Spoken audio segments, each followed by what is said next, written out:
We thought to actually this time to add a new lecture on TB in immunosuppression. I think we have, and I think you heard the several lectures from the clinical spectrum to latent and the pulmonary and special situations so on.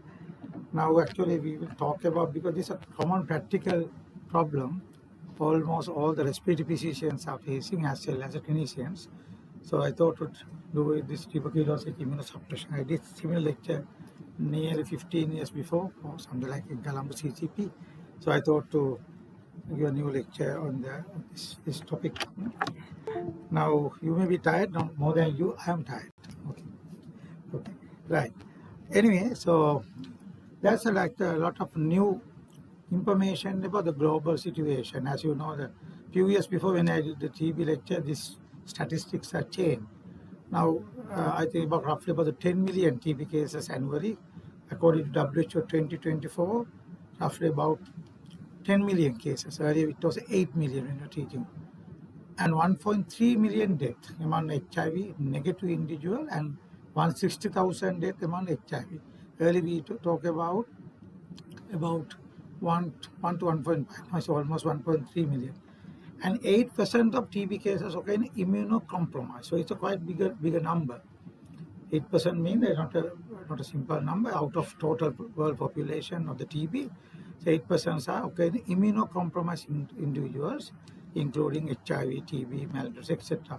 And Southeast Asia, where we are living, are the 70% of the global TB burden. So with the more TB, we see more TB in immunocompromised.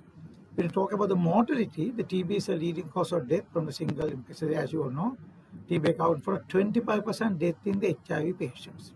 Or the HIV also rising very fast in our community, in our country, and we diagnose a lot of HIV in our day-to-day practice. So when the HIV is more mean, the TB is more, then the complication, mortality all are getting more. And the people living with HIV are 18 times more likely to develop active TB disease compared to HIV negative individuals. So there's a high predilection. When you talk about the immunocompromised status as a postgraduate, most of our postgraduates, you know that there are primary immune deficient status, like a genetic disorder, like a severe combined immunodeficiencies, chronic granulomatous diseases, Mendelian susceptible microbacterial disease. These are primary immunodeficiencies. As a postgraduates, most of you are registrars need to have a very clear idea about this one. As there are secondary immune deficiency like HIV and AIDS, chemotherapy, we use a lot of chemotherapy for collagen muscular disease and lymphoma, so on. So the impaired cellular immunity promoted TB reactor. And the biologics we use a lot now in our practice as a rheumatologist, as well as most of the TNF alpha blockers. They have a 2 to 4 higher TB reactivation risks. And the transplants, not only the kidney, the liver, as well as other organs, there's a 20 to 74% higher TB risk, like a solid organ and the stem cell transplant.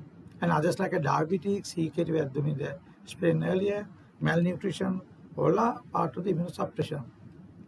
When you talk about TB spectrum, now you heard over the last few lectures, the latent TB impair, I'm not going to discuss more. 1 in 4 people globally have a LTB. And 5 to 15% times the normal people have a higher activating the active TB. And the active TB also, pulmonary has a higher percentage and the extrapulmonary has a 20. I'm not going to detail this because you heard this thing later. Now, when you talk about this, the TB in immunocompromised, it's a TB disproportionately affect the immunocompromised population due to many factors. I'll come to few my slides later with a significant variation in the risk and outcome for gross groups. For example, HIV positive one is a 20% higher risk of developing active TB compared to HIV negative individual. These are very latest figures. And the TB is the leading cause of death among the people that are living with HIV globally. And because it's a very important group of disorder. The transplant is again transplant patients where the 7 to 20% higher TB incidence in the solid organ transplant. Now we are getting more and more transplant patients. This we can compare to general population. Kidney transplants has a 4.59 at the high risk of getting TB with causing the mortality. Cancer also, we are getting very high cancer incidence, not only lungs and many other organs, where the lung cancer patient prior TB history shows 13 to 19% increase all cause of mortality over 3 years. And at the same time, 78% mortality rate in TB exposed cohort compared to match. So it's becoming a big problem. And due to many reasons, we come a little later. And I'm going to discuss you the little later. Now, I want to, there are a little theory, the immunology, but we are not immunologists, we are clinicians, but we have some little idea about what is really happening, so-called in immunity in tuberculosis. The lymphocytes play an important role in adaptive immune defense in MTB. It's very, very important lymphocytes, and healthy adults human has a very high lymphocyte number, the 3.6 this figure, and 2% of the T lymphocytes are found in the peripheral blood. But remember, the 10% are in the lung. So the lungs harbor a lot of lymphocytes. That's why we see sarcoidosis, those conditions, we see the more lymphocytes. In active TB, the memory T cells are clonally expand upon antigen encounter and are recruited site to the infection. So there's a memory. That's why we check the Mantoux for delayed immunity. And the MTB specific memory T cells are very important, where the type 1 helper cells are important, where the diverse antibody response, where HLA related. Suppose you have some idea, I think good question to ask in why also in me. The serological response that depends on the dissemination of pulmonary lesions. So there's a lot of information are there in the TB and immunity, where the interferon C secreting T cells are critical for granuloma. So remember, the granuloma is very important in the TB immunity, where they keep the bacteria within that, they like in the prison. So the integrity of granuloma, where the interferon is important. Where the crucial role the type 1 response, where the immunity to TB correlate with the type T helper cells 1 and the Th2 cells also important, where they support the macrophages and stromal cells. They secrete a lot of cytokine, interleukin 2 and 12 and interferon. Type 2 has a 4, 5 and 13, just for a theoretically response.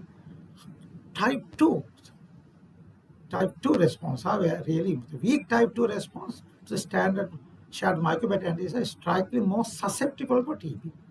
So that's very important. So in the situation where we have a weaker type 2, we have more chance to get a tuberculosis. And the macrophage is another cell is very important in tuberculosis immunity, where the inhibition or killing of the MTB microbacteria is easily induced in the macrophage exposed to interferon. These are all the cascade, immune cascade, which is helpful. All these are the protection from the microbacteria. So if you have a situation where these functions are impaired, then you have more chance to get it tuberculosis. Same way, you know about the endocrinology. There are several endocrine and the metabolic changes in tuberculosis. Now, where the type 1 response may reduce in the endocrinal problems. And the type 2 cytokine expression also increase in this one. And the adrenal steroid in TB is another, because they have stressors, glucocorticoids, switch to type 2 cytokine production. That one is important, where it has a reduced interleukins, and they are important in the protection and the down-regulate the antimicrobial effects of the macrophage. So it acts as macrophages, lymphocytes, that's the endocrine cause. And the vitamin D are another important vitamin that long time before the vitamin D was given into the patients, the TB, and the vitamin D was supplementation given, because vitamin D is essential for protection of TB. So it has shown that vitamin D deficiency is shown to be associated with active TB disease, and in patients undetectable 25 hydroxychloric acid. So it's down-regulated Th1 and enhance Th2 response and inhibit the production of interferon. So vitamin D has a direct effects on the immunity. Just for about 1 or 2 of the persisters, we had a latent TB, hopefully see that. It is not clear whether these organisms are in true stationary phase. Although we got persisters, they don't know exactly what they are. Not clear where they are located. Maybe they are in the fibrosis side, so calcification, or somewhere the limited oxygen availability. So the persisters are important. And the latest I am not going to discuss, because you had a lecture on latent TB. What is important is the latent mycobacteria are going to get activated. And I'm not going to get into the latent TB, where I got a latent TB lecture. There's a high chance of normal 10% get activated. For HIV, more than 25 to 50%. And if you get even suppression, there's more chance to get activated. Same way, the screen the previous slide is a renal insufficiency. There are these skin testing like the Mantoux may be adversely affected by a altered expression of the antigen presenting cells. In HIV infected patients also where the low number of circulating CD4 T cells and high frequency of circulating regular T cells all are important when you talk about the immunity in this one. Now, I told the gene expression of the granuloma are also very important in this situation where normally there's a 5% of the risk of getting activation 5 to 7 days after infection. So getting slowly the latent TB getting less and less. That means the activating the latent TB to the active TBs are getting reduced over the years. The important is the inter-T1 expressing factor TNF. The TNF and TNF receptors are important regulators of the immune. As you know, it is a cell activation because this is very directly affecting the TB immunity. Because if you have a distinction between the active TB and latent TB, where the interferons, I'm not going to detail you because of time factor, are very, very important in the TB immunity. Now, when you talk about the pathogenesis, you know the normal immunity is where the macrophage, in all where the CD4 T cell interferons are important. I told you a little earlier now. And immunocompromised state where I told you a little earlier, the granuloma integrity and all the interferons and every aspect is affected. Now when there's immunosuppression, what happened in there? Now, where the HIV positive individuals, where the CD4 T cell depletion there, then there's a more chance to getting activated in the latent TB. When same way like to the TNF alpha inhibitors, where like infliximab, or there's an increased TB risk. I was discussing a little earlier, and the TNF alpha blockade also affected the interferon. I was explaining a little earlier, and there's a more chance of getting activating. And over 50% of TB cases occur within the 3 to 6 months of initiation TNF alpha blockers. The transplant immunosuppression, another important thing we will discuss a little later, where the calcineurin inhibitors, like tacrolimus or cyclosporin, they suppress the IL-2 and interferon, and then naturally, I was explaining immunity earlier, can cause a more chance of getting TB. And it affects the IGRA and the mantle test, mainly IGRA. Tacrolimus also associated lower post-transplant TB incidence. This one. Now, these major immunosuppressive groups, for example, primary immunodeficiency, they have the high risk of disseminated TB. HIV and AIDS is advanced HIV. There's a very high chance of getting the increased TB, like 18% according to the latest data. And the TB causes 25% high related TB-related death in the HIV. Chemotherapeutic agents, where the cancer treatment, for example, impair the cellular immunity, promote TB reactor. Just summarizing, biological treatment like a TNF alpha blockers, 2 to 4 time increased risk of latent TB, and the transplant recipient, I'm discussing a little later, we have a 20 to 75% higher chance of this one, as well as other risks like a diabetic and the other additional contribution to immunosuppression. So the latent TB infection, that's 1 in 4 globally, there's a very high chance of TB activation, and the active TB has mainly the pulmonary, more common like extrapulmonary. So now we come a little more detail about the TB in HIV. Clinical picture of the TB in HIV is extrapulmonary TB is in 50 to 75% cases. So more predilection for extrapulmonary, and the more predilection for sputum negative pulmonary TB, they are between those, and the atypical radiological finding. I do not have time, but if you are doing the appointment, I may have told you there's a lower zonal thing, lymph nodes involvement. You will not get a typical cavitating upper zonal disease, and there's a more disseminated. So there will be a red flag in the TB HIV where we have persistent unexplained fever, the generalized localized lymphadenopathy, constitutional symptom, non-productive cough. Remember, HIV patient prone to so many other atypical infections, Kaposi sarcoma and ILDs, HIV, all mimic the same symptoms. Where we have to clearly differentiate, is it TB or is it histoplasmosis, is it brucellosis, or are you going to deal with ILD in HIV? There are many, many causes, not just a TB alone. So that's the clinician has to differentiate those.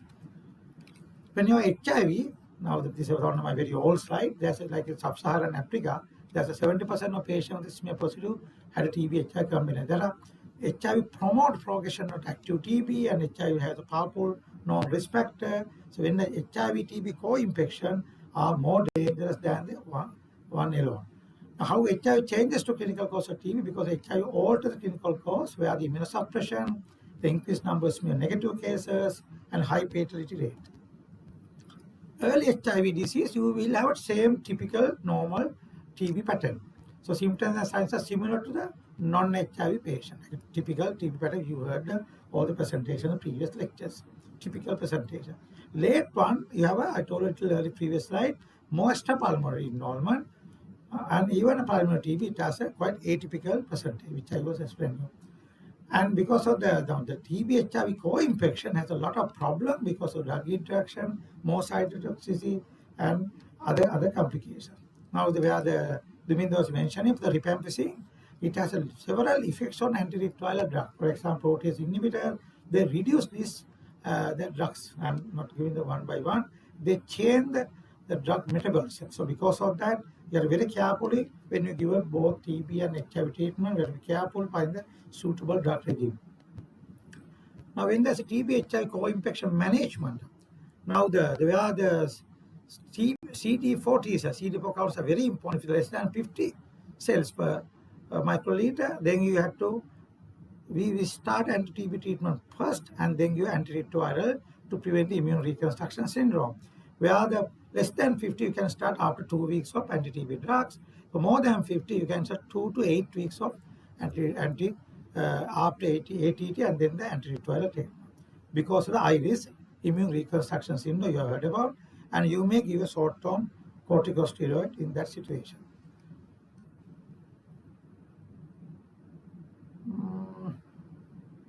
There are so many other things. Anyway, TB in transplant recipient. These are the important things we see in our day-to-day practice. Now, 60% of the post-transplant TB cases occur within the first year following transplantation. Very, very important. The median time to diagnosis is 3 to 6 months post-transplant. Usually, transplant, they get up 3 to 6 months. Now, the problem is we have a high mortality rate. Now, up to 30% of the kidney transplant, patient can have high mortality rate and increased risk of delayed diagnosis and dissemination because of some symptoms and signs mimicking the CKD itself or organ failure or even their treatment. So there's a lot of risk factors, immunosuppression, pre-existing renal TB, which will come a little later, little later some slide, and the high TB burden in the community. Like in our country where the TB is almost endemic. And then we have to investigate this patient to detect the latent TB. We do the IGRA is a better investigation than the MANTO because the MANTO, you all know that transplant patient with drugs as well as organ transplant, the immunity is down, so you get one. So the IGRA is the investigation of choice. The tuberculosis is a possible complication of solid organ hematological stem transplant. Now, the identification of candidate for preventive chemotherapy is essentially important pre-transplant. That's most of the patients referred to us by the various surgeons because we are detecting the latent TB or active TB. We have to treat. This assessment in the transplant recipient for development of TB depends on the many factors, where the local expected underlying prevalence of infection, like in this our country, where the TB is more common, then the target population the more TB prevalence. In areas of high prevalence, a preventive chemotherapy for all transplant recipients may be justified even without immunodiagnostic testing. They say that one because of more higher TB prevalence. In areas of the medium and low prevalent preventive chemotherapy should only be offered to the candidate with where the tuberculosis specific immune response is positive. Whereas in a country like the UK, it's different from ours. The diagnosis of TB in transplant recipients can be challenging because I told you there are a lot of clinical mimicking and the drugs treatment, their complications, all are there. Another important is the diagnosis and treatment of active TB in transplant patients challenging due to diverse pulmonary and non-pulmonary conditions mimicking TB. I told you, if you have a question, you can ask me in the lecture, I'll explain more. So more often fatal in the organ transplant patient unless you actively and early treat, like a 35% in solid organ transplant, 50% in hematopoietic stem cell transplant.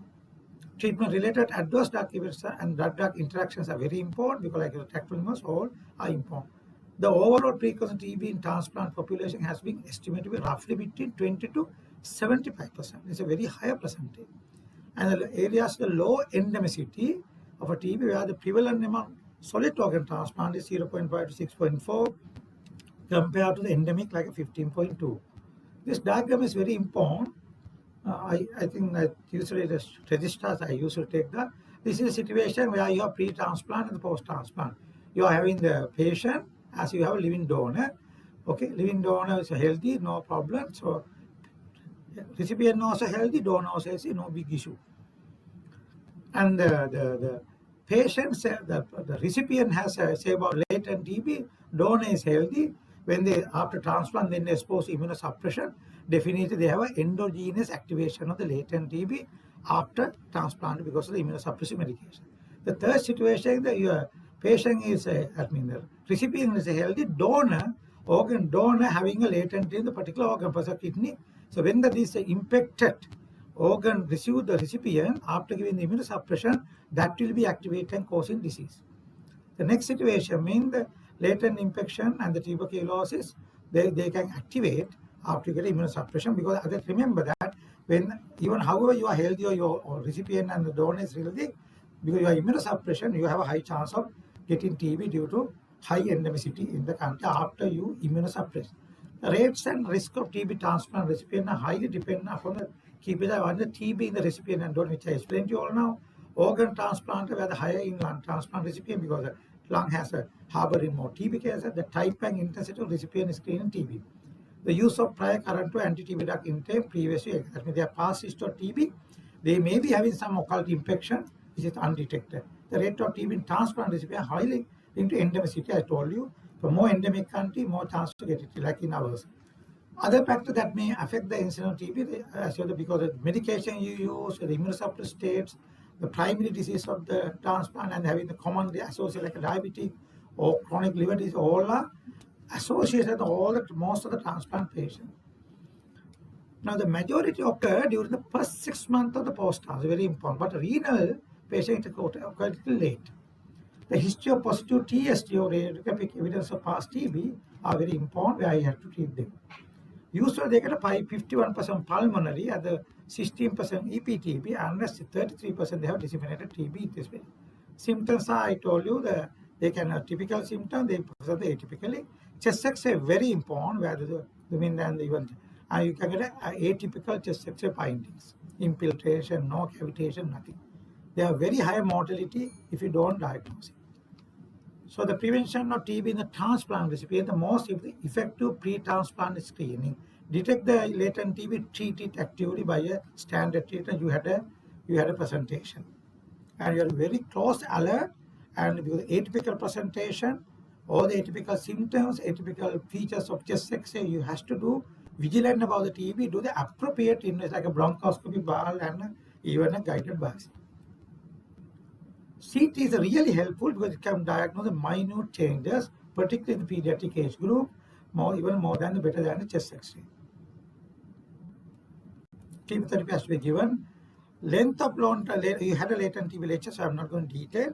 Can be standard treatment. Sometimes you make your extended course of latent treatment regime. You have a standard latent treatment. And if you have a disease, standard treatment. I'm not going to repeat. We had a similar, you had a lectures on this earlier. And TNF alpha blocker is another important. So TNF alpha, I told you, so it's a critical for granulomas, integrity of granuloma. When you have TNF alpha blocker treatment, the disintegrated granuloma destabilize, they have a high chance of getting TB, roughly about more than 25% early one. So there's increased risk of reactivation of latent infection up to 25 times. So the skin testing all has to be done before you do a latent. You have to detect the latent TB, detect the activity before you embark on TNF alpha blockers. Okay, and with rapid progression, you have to keep latent TB treatment. All the patient who has the slightest doubt, or the treat actively if there's a doubt about active TB. And like a developed TB, the immunizumab, then even negative amount of immunodeficiency had to be done. We are very careful, go to the total clinical picture, history, examination, chest X-ray, CT, all, and then decide on the treatment. Pediatric practice, I'm not going to discuss. We have two presentations by those two previous two, where the all three, TB, skin, IGRA, and chest X-ray, all must, and even a CT. I'm not going to detail. And the TB inhibition immunosuppressive treatment, where the drugs with the immunosuppressive drug like a steroid, TNF alpha, which are all JAK inhibitors, like a rotacitimab, linked to increase both latent TB. It has a 2 to 4 times higher risk. And the screening to prior, then you have to get, as I said, the IGRA is the important, not the MANTO. Not the MANTO. ONCOS is not freely available. Chest X-ray, and I told you, even HRCT. Management, same latent TB management. TB malignancy, it's malignancy of immunosuppressed states, where people like in the leukemia or lymphoma, they have very high 4% risk of getting TB, where they're due to many changes like neutropenias, causing the classic inflammatory response.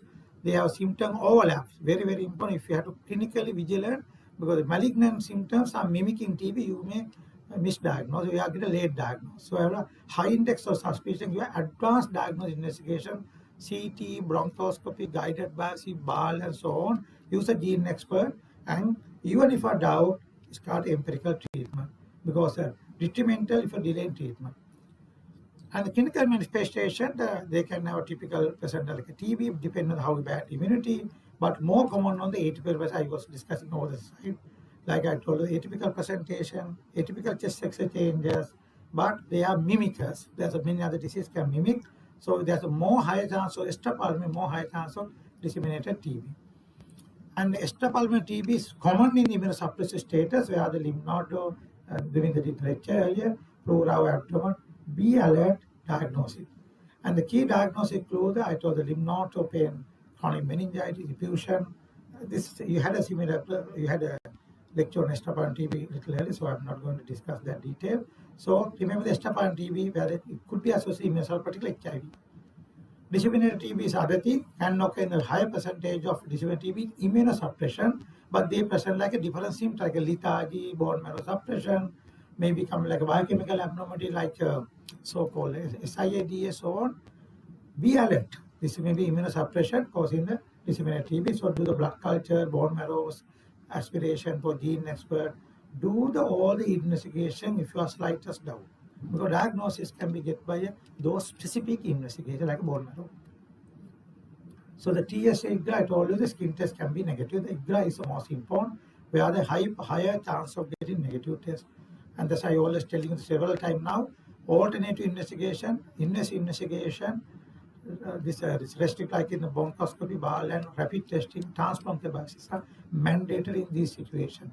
And the specific cultures, liquid and the solid culture are important. And the gene expert, ultra, as well as a lot of new things are there, all can be used for diagnostic investigations of TB in immunocompromised, not a simple try, believe on smears. Smear may be negative anyway. Imaging also chest X-ray, early radiological investigation is essential, and the CT must be used early because you can diagnose early stage, nodule, tumors, not a cavity, infiltration, particular oversomes. And LTBI screening, I'm not going to, you had a presentation of the LTBI lecture. And the treatment principle has no difference. You make your extended treatment sometime. So the treatment is almost same. Drug interaction very important, where you have a lot of that was discussed a little earlier with Duminder, and the rifampicin, and I was mentioned my HIV part also. Lot of drug interaction there. You have to be very careful about drug interaction, reducing the active doses. So you have to be managed with sometimes different regime. Preventive strategy is almost same. Treatment, LTB treatment are same in the immunosuppression. You make your extended treatment. So what we have to summarize is where the diagnosis has to be done early. Use a specific investigation. Don't depend on simple smears. And the MANTO is not the investigation, but you may get a negative MANTO. But that is not meaning you do not have it. So use IGRA or sophisticated. And you have to actively treat them, maybe extended treatment to prevent the more destruction, more damage. And the prevention treatments are essential in immunosuppressive patient and treat the latent TB actively before allowing them to go to active TB. So I'll stop there. So any question?